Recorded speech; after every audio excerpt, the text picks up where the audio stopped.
que je vais être tout à fait frontal, non. Ne s'est pas vraiment engagé à l'égard de la Russie. Pourquoi je suis si catégorique? C'est parce que oui, il y a eu la célèbre promesse, entre guillemets, de James Baker à Gorbatchev de ne pas étendre l'OTAN vers l'Est. Mais c'est un procès-verbal de discussion diplomatique et il y a des milliers de ce niveau-là avec toutes sortes de projets. Alors peut-être que le projet était bon, mais il n'a jamais même atteint le niveau d'un mémorandum.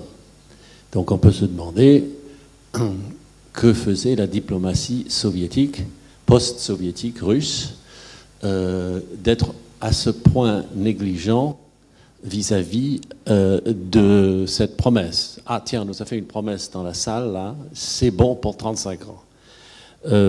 Ça a probablement été dit, mais encore une fois, ce genre de choses peuvent être dites et redites et contredites. Ce n'est pas comme ça qu'on accouche d'un traité.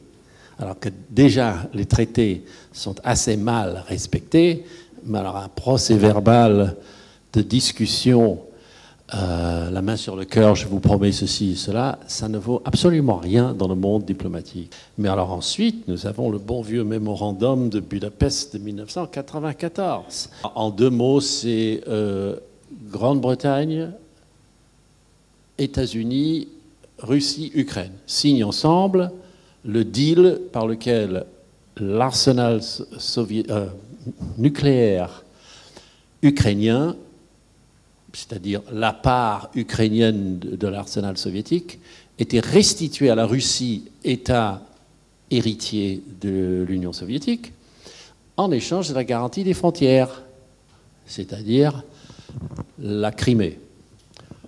On parlera à un autre moment, est-ce que la Crimée, russe, pas russe, mais ça, mémorandum, c'est juste au-dessus de procès-verbal. Hein. Et les mémorandums au XIXe siècle, il y en a tout plein, entre Palmerston et le Tsar et Napoléon III, et ça vaut un peu plus que rien, déjà. Donc, pourquoi n'a-t-on pas gravé ça dans le marbre avec un traité? Je ne sais pas. Donc voilà, pour être très très rapide, les Occidentaux ne se sont pas engagés à l'égard de la Russie.